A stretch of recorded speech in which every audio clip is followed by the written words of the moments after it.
Welcome back to another episode of the Girl Dad Podcast. I am your host, Lexi, and I am solo this week. Unfortunately, my dad where is he right now? I think he's in London. He's in London. He flew to London Sunday night, is flying back tomorrow and going somewhere else. Um, and it actually worked out great because this past week was Father's Day, and I kind of wanted to do a little Father's Day episode without him here. So it actually worked out fine. If you know me, you know I love to yap. So this should be a nice little conversation between you and I here, okay? Before we get into it, I just want to say if you were following us on Instagram, we just passed 4,000 followers yesterday. And it means the world to me. Thank you so much. Thank you for if you're following us on any platform, but Instagram is our one that is growing the most right now. And we are so, so grateful. If you don't know, one of my best friends, Ricky, works on the show with us. He does the editing, most of the social posting, and he's absolutely the best. We could not do this without him. So a couple weeks ago, Ricky and I were meeting and we were like, you know what? We're going to start to celebrate every milestone that we hit because it's huge, like 4,000 of you guys plus more on whatever other platforms, like want to hear what we're saying. Like we started this for fun and obviously we want to reach people and make a difference, but it means the world that you guys actually want to hear. So thank you. When we hit 5,000 on Instagram, we're going to do a very fun giveaway. So stay tuned. Also, you may not recognize my background. I am in my brand new apartment in New Jersey. I hopped over the river to come over to the Jersey side. There's a lot of uncertainty about my future. So I needed a good month-to-month place in Jersey where I was close to home, still close to the city, close to my office. And it's great. I'm loving it. It's chaotic. I don't even want to show you the background because there's a lot of like boxes and everything still. It's only been like a week. So my parents came down last Friday and helped me do everything. Every move I've had, my parents have sorry, Dad, but Mom has really helped me do everything, like helped me pack, helped me get everything over. And this was the first move that I did at literally everything by myself. And I really think I grew from it. I will never ever do a move by myself ever again. But I did it. Like it was craziness. I did it. So I'm finally getting settled. But my parents came and they helped me just do those things that, you can't get yourself to do alone sometimes. Like we hung stuff, we got rid of stuff. My mom would be like, "Do you want this?" And I'd be like, "Yes." And she's like, "No, you don't," and throw it away, which I needed. Like I don't want to. I'm not a hoarder, okay? I'm not a hoarder, but I find so much meaning in everything that like, yes, this is just a little wristband from a Phillies game 2 years ago, but I love that game and I want to put it in my scrapbook. So I am very sentimental and I get attached to things, but whatever, it's fine. Thank you, parents, for helping me get this place together.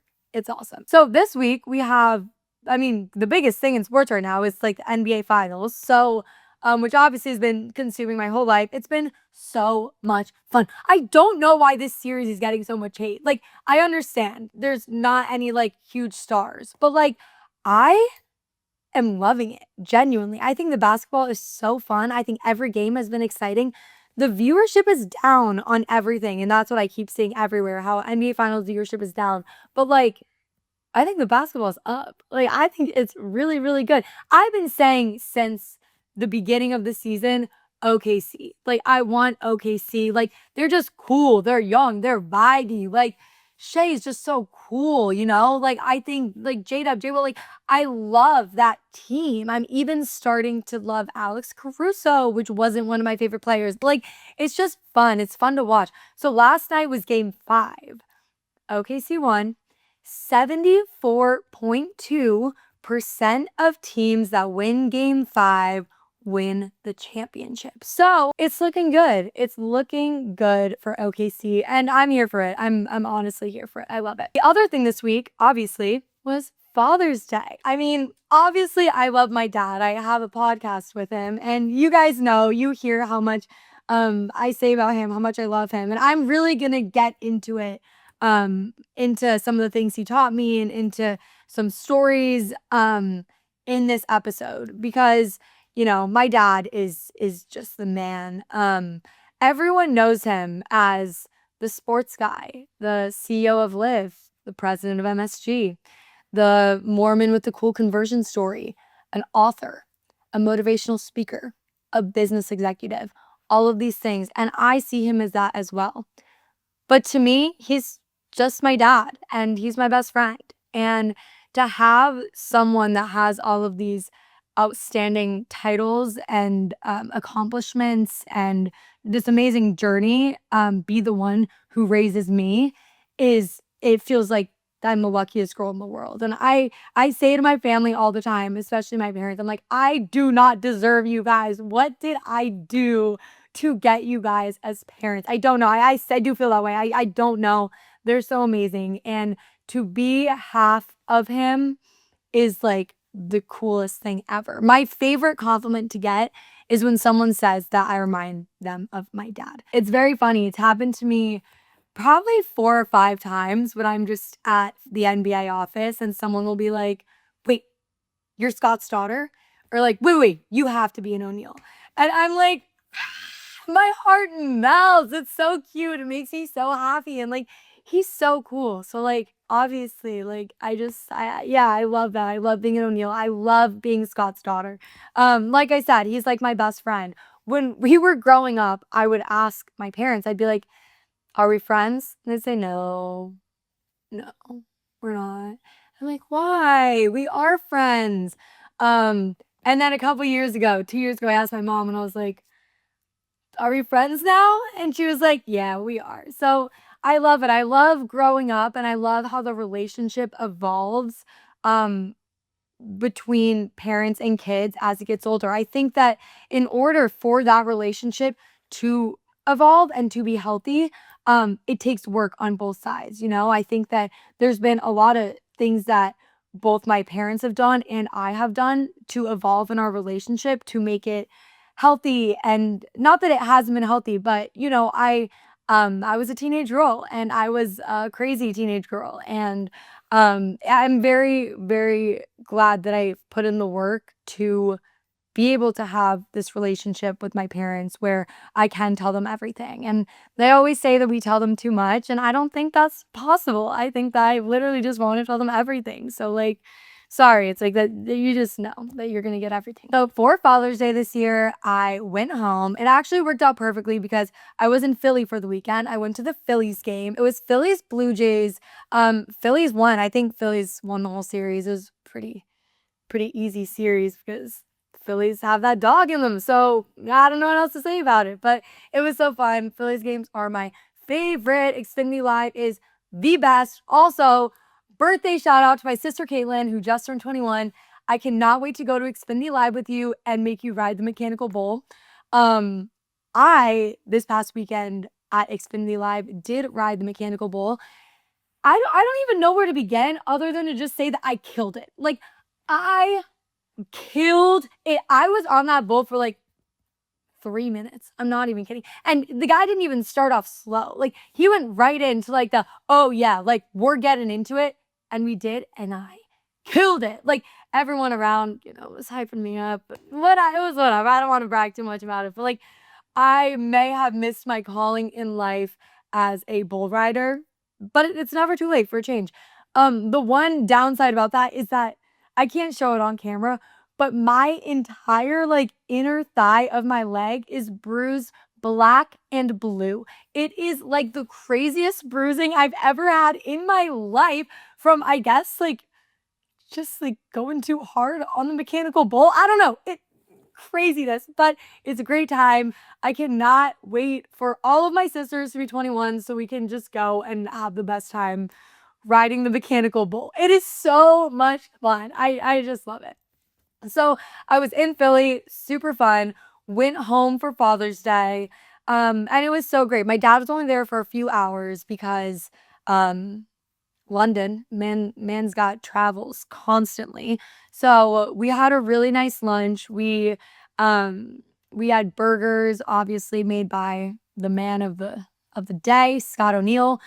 They were amazing burgers. You know, it's a big thing in our family, how you like your burgers cooked. I don't even want to say how I like mine cooked because every time I do, I just get torn apart.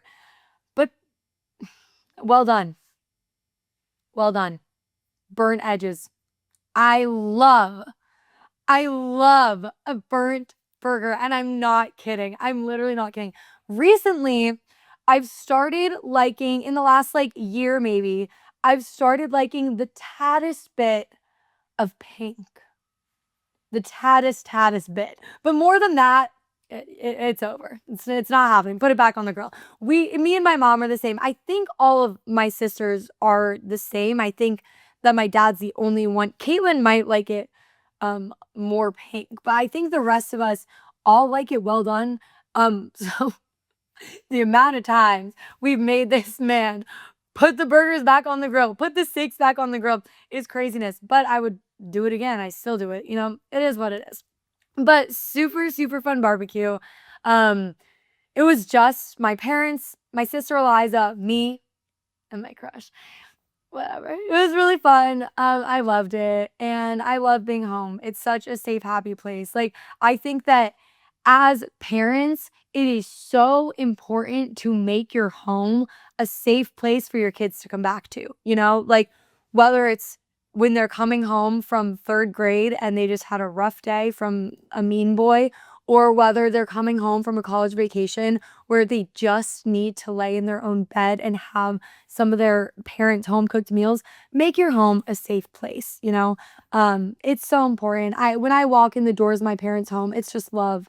And I think that's how it should be. That's how I try and make my own home. That's how I'm going to make my future home, is just love. Although Scott is not with us today, we are going to still get a little dad advice of the week from him. So our question of the week is, Dad, how can I be where my feet are when so much of our world, work, friends, communication is on our phones? Okay, what a great question. How can you actually be where your feet are when there's so much chaos in the world, whether that be social media or relationships or school or work or anything happening in the world? I can tell you it's pretty simple. It's like being where your feet are has nothing to do with the outside world. It has nothing to do with the chaos in your life. It has nothing to do with relationships. It's about how you set yourself. It's, can you find yourself present? Can you be in the moment? There's so much fear about the future, and there's so much pain in yesterday. Instead, let's live in the present today. Maybe that's why the present is such a gift. Dad, thank you for that. I'm sure it's great. Hope London's great. Hope to see you soon.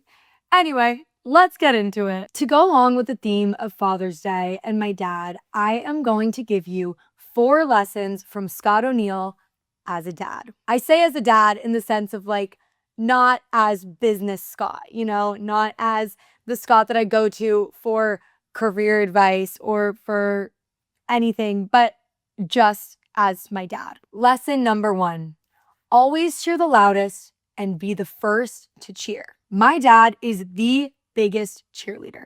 He is the first one on his feet standing for us, literally and metaphorically. My dad is obviously a very busy man, and it would be perfectly explainable and excusable for him to have just not been able to show up to any of my basketball games, any of my cheer events, anything. But he always did. And whether that was him commuting out of the city to be at my basketball game and then going back into the city for a game, he would do it. If it was leaving early and getting out of a meeting so he could come and be at this game, he would do it. On top of that, he was cheering for us in things that he had no idea that he would ever get himself into, except for when he became a girl dad. Stuff like our dance recitals, the amount of ballet recitals, competitive musical theater performances, playbills that he sat through and was the biggest cheer. Like, I know this man didn't care about hearing like our crappy little piano solos, but like he did. He actually did care, and he was there supporting us through all of it. Always cheer the loudest and be the first to stand up. Lesson number 2, love, love, love. Love when it's reciprocated and love when it's not reciprocated. The world runs on love. That's what it comes down to at the end of the day. I firmly, firmly believe that. And I believe that because of my dad. I know we've talked about the story a few times on here where I ran down the stairs and I said, I hate you. And he said, I love you. And that's really powerful. Like in the moment, of course, I'm like, you're annoying. Like, stop. But it's really powerful because love, it does not and is not bound by someone else's feelings. If you love someone, you love them. I'm saying your family, I'm saying your friends, I'm saying your partner. Love, just love. It makes the world a better place. Lesson number 3, have your core beliefs and always go back to them. This is something that my dad is very, very passionate about. I think that in his book, he refers to this as WMI, what's most important. When we were growing up, he would also say it in terms of religion. He'd be like, you need to find your 3 things that you know you believe and always come back to them. Okay. I think that this can be applied to all aspects of life. You find your core beliefs, you find your 3 things, you find your 5 things, you find your 10 things, you find your 1 thing that is your core belief and that means the most to you, and you do everything in your life around that. For me, some of my core beliefs, to give you an idea of what I mean by this, is 1, love everyone. I don't care if I know you, I don't care if I don't know you. You love everyone and treat everyone with kindness. That's 1. Another one is that for me is that my people come first. Like, I will ride or die for my people and I will always put them in front of anyone else. Number 3 is assume positive intent. Again, I know we've talked about this on here, but I think it is the most important lesson. If I could ingrain anything into someone's head, it would be this. Assume positive intent about everyone in every interaction, everything. If someone cuts you off when you're driving, you don't get mad. You assume maybe they are rushing to the hospital because their wife is about to give birth. If someone says something rude to you, you assume. If someone says something rude to you, you don't assume, oh, they hate me. Oh, they're a mean person. They're just having a really bad day and their kid is sick at home and they have to be in the office.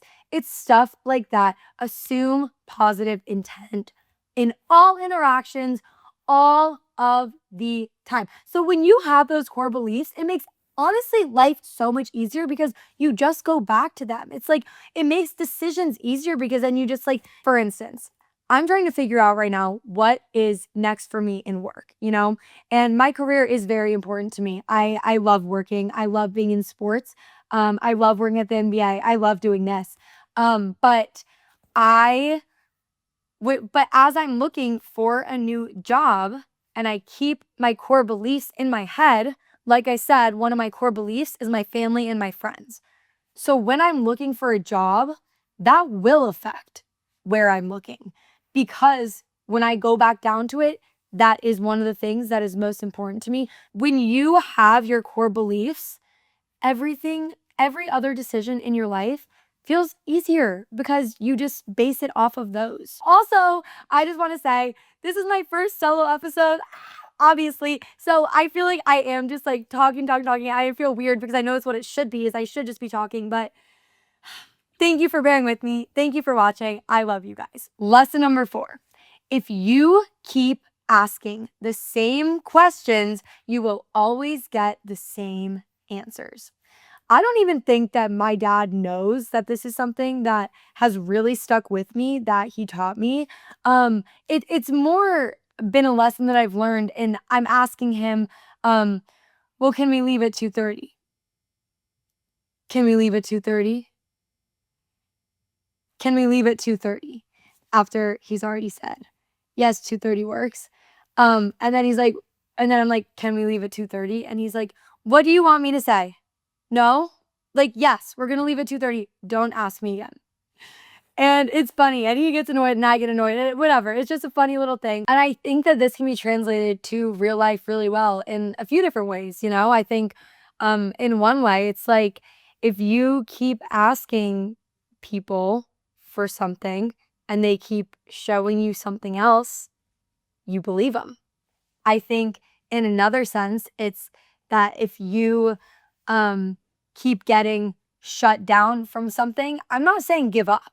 I'm saying if the universe is clearly like removing something from your life, if God is taking something out of your life, God, the universe, however you picture it, energy, whatever it is, if they're removing something from your life and you keep going back to it, if you keep asking the same questions, you'll keep getting the same answers. Lesson number 5, gratitude.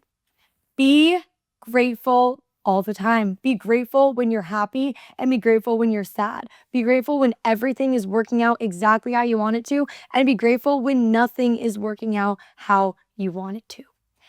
I am at a very, very peaceful place in my life. I and it took me a long time to get here. It took a lot of work and journaling and therapy and healing to get me to this place where I have so much trust in the universe and so much gratitude that I know whatever comes to me is what's supposed to. And whatever comes to me and leaves is supposed to. And whatever never comes to me is never supposed to. When you are grateful for everything and you know that what you have and what you're doing and where you are is exactly where you're supposed to be, and you're grateful for it, everything will fall into place. The universe rewards gratitude. When you are actively speaking gratitude, whether it's through prayer, whether it's through affirmations, whether it's journaling, whether it's just saying it out loud to yourself, the universe, God, whatever you believe in, rewards gratitude. My dad is a such an amazing example of gratitude. He's grateful for everything, like every little thing. And sometimes I actually think it's funny. He'd get mad at me for saying this, but I'm like, what do you get the guy who has everything?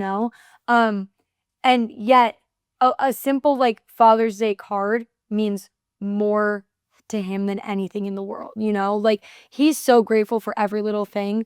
And so I'm grateful for every little thing. And I think that every little thing is gonna be over. Sorry, I don't know why sorry, I'm sorry. I'm not even gonna cut that out. We can just keep that in. I'm just gonna keep going because my brain, you know. You know how my brain works. So those are the 5 lessons that I have learned from Scott O'Neill as my father. Let's go through them one more time. Number 1, always cheer the loudest and be the first one standing. Number 2, I'm gonna do that again. So those are the 5 biggest lessons that I've learned from Scott O'Neill as my dad. Let's go through them one more time, just so you have them. Number 1, always cheer the loudest and be the first one standing. Number 2, love, love, love.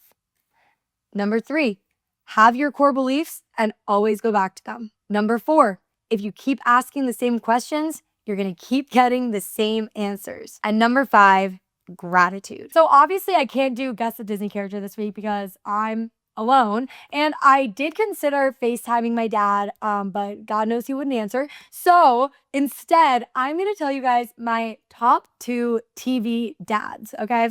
Coming in second place, we have Jim Hopper from Stranger Things. I think that Hopper is such a great character. He's like one of my favorite, if not my favorite character in Stranger Things. I think that it's so cool seeing him go from kind of just like hopeless, just whatever, doing random stuff and not really caring, to taking on the role of Eleven's dad and just fully embracing it and being kind and sensitive and caring about her. And yeah, I think that it's really cool. And he turned into like the best dad ever. Number 1, the best dad on TV is Phil Dunphy. If you know me, you know I love Modern Family. Modern Family is my favorite show of all time. Like, I don't watch a lot of TV, but when I'm like eating dinner or I need to like throw on a quick show, it's always Modern Family. Like, I never watch anything else. Sometimes New Girl, sometimes Love Island, but like Modern Family is like my show. And I think that Phil Dunphy is the best dad ever. I think that he is so sweet. I think that it's so cool, because he's just non-judgmental, you know, like his kids will come to him with the craziest stuff. I think that there's a lot of similarities in his kids and the kids in my family. And they just come to him with some crazy stuff, and he's never judgmental. He's always accepting, he's always understanding. And he's protective over his kids, especially his girls. And I think it's really cute. Thank you guys so much for listening. I know that I was definitely, rambling a little bit. Again, my first solo episode. It only gets up from here. But thank you guys. Thank you for all your support. Thank you for all of your love. The world is heavy right now. Our country's heavy. Keep your head up. You're doing amazing. You're an amazing parent. You're an amazing kid. You're an amazing worker. You're an amazing friend. Be a light to other people around you, and try and bring as much light and happiness and peace to try and help calm the storms of the craziness of this world that we live in. I love you. Put your phone down and get your head up. I'll see you guys next week.